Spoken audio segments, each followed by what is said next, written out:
Hey guys, my name is Stephen Tamman, and today I'm going to be going over the basic Discord interface.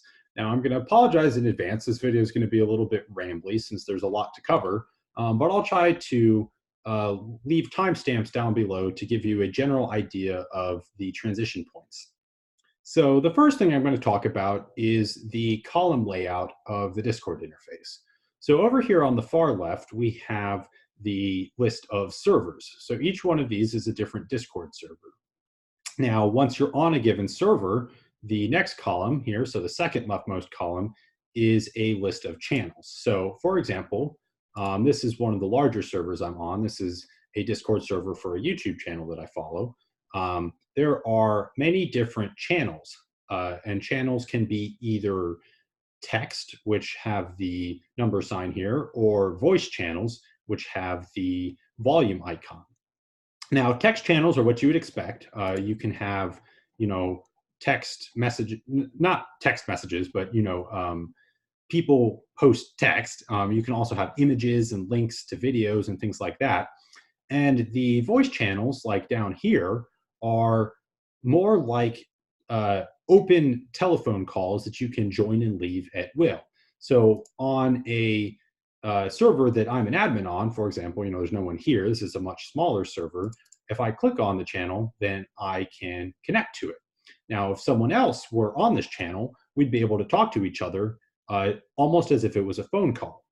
But people can join and leave these dynamically, which is what makes them, in many ways, better than a phone call.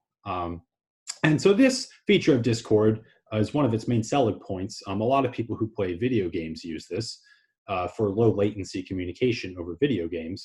But the main point here for the interface is that you have text channels, which have the number sign, and then voice channels, which have the volume icon. And each different server can have many different text channels and many different voice channels, as down here. And of course, each different server will have different names for these. They don't have to be the same name or consistent. And as you can see, here are some of the servers that I'm a part of and what their channels look like. So on the far left, we have the list of servers, then we have the list of channels. Now here in the middle, here is where you can see the actual messages on text channels. And so you can see above the message, you have people's username and the time they posted it, and then you have the text of their message. And over here on the far right, we have the list of users on the server. So again, this is a per server thing. And as you can see, the circles can indicate their status, whether they're online or idle or offline and things like this. And so there can be a lot of different people on the same server. Now, as to users here, you can see some of these people may have a actual username that's different than their display name. So let me see if I can find one here. So you can see that, well, I guess it doesn't really matter that much. The main idea being that when you sign up for Discord, you have a username that you provide, and they'll add a number to it. So for example, over here, you can see me, I'm Steven, and then number 2424. And so that's called your Discord tag. And on a given server, you can actually change your nickname so that your name here, for example, for me, wouldn't be Steven. I could change it over here on the Clever channel. I could say change nickname, and away from Steven, I could do whatever I want. So maybe I wanted to add my last name. So I would do this, right? Or whatever you like. And all of these users here, and again, there can be quite a few on any given server, also have what are called permissions. And so here on the Overly Sarcastic Productions Discord server that I was on before, you can see that there's different roles here on the server. So you can see they're highlighted by color. People with the different roles, like the knights here, are blue.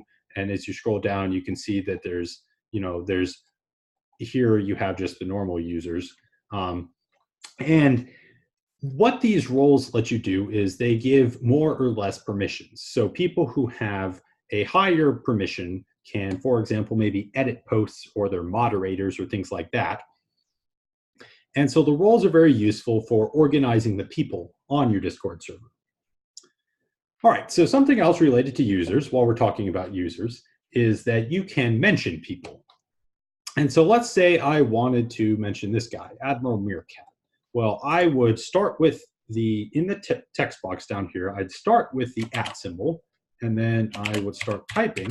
And then you can see if I tab complete this, or just click on it, I get Admiral Meerkat.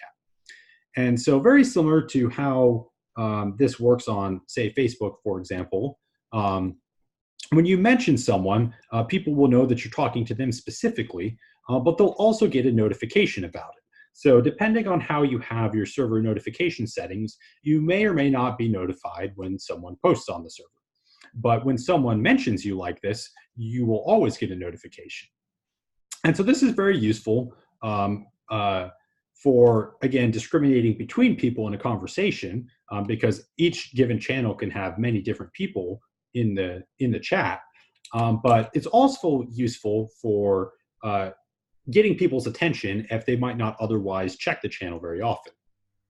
Now, each individual person, if you look up here in the top right, see this @ symbol, you can see the messages where people mention you. I guess I don't have any at the moment, but you can click on the @ symbol to see your list of mentions where people have mentioned you.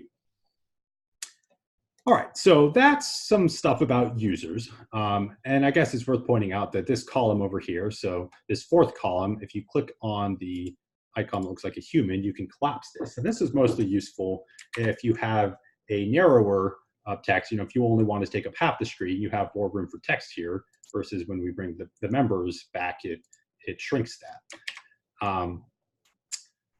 Okay, so now let's talk about server settings specifically. So on each of these servers over here in the left sidebar, if you right-click on the server, there's various things you can do. So you can mute the server so that you don't get any notifications about it. You can also change your nickname, like I mentioned before.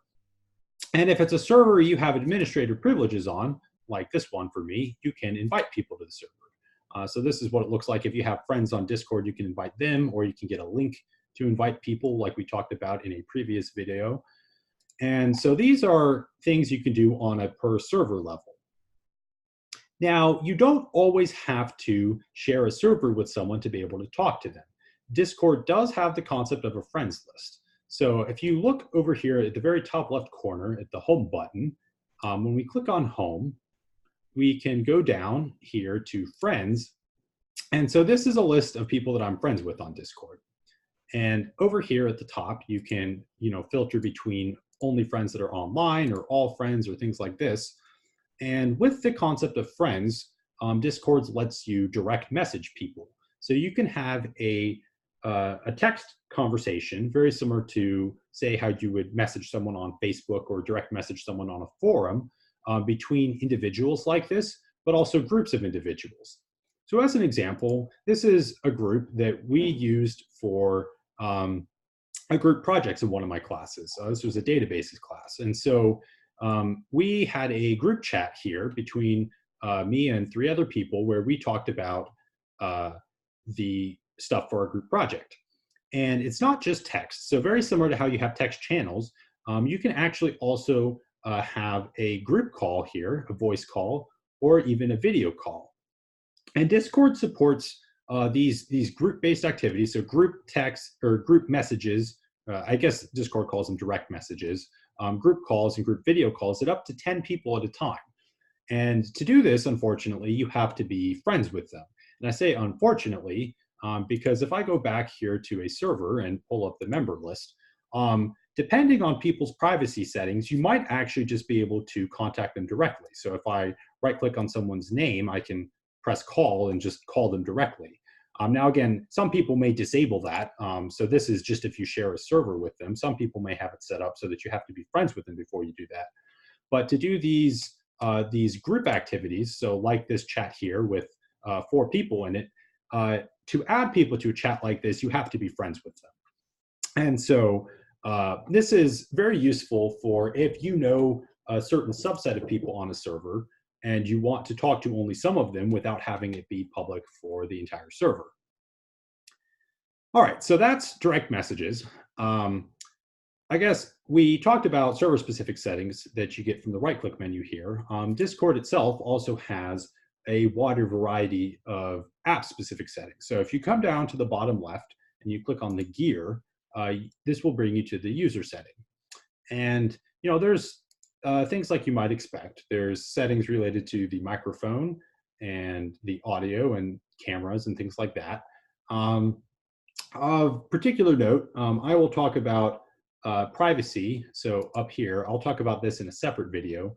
But you can, of course, change what text looks like, what happens when someone messages you, or what your notifications are. Another important one is you can change Discord's theme. So a lot of people like to use dark theme later at night, so there's less light going into your eyes, and you can use light theme in the day. I mean, some people just always keep it on dark theme. You can also change how the messages are displayed, and I mean, you get the idea. There's a lot of settings, and you get to this settings menu in the bottom left over here. All right, well, I think I hit most of the things that are important in the basic Discord interface. And so again, we have these 4 columns, and hopefully that's given you an idea of how you go about making use of the application.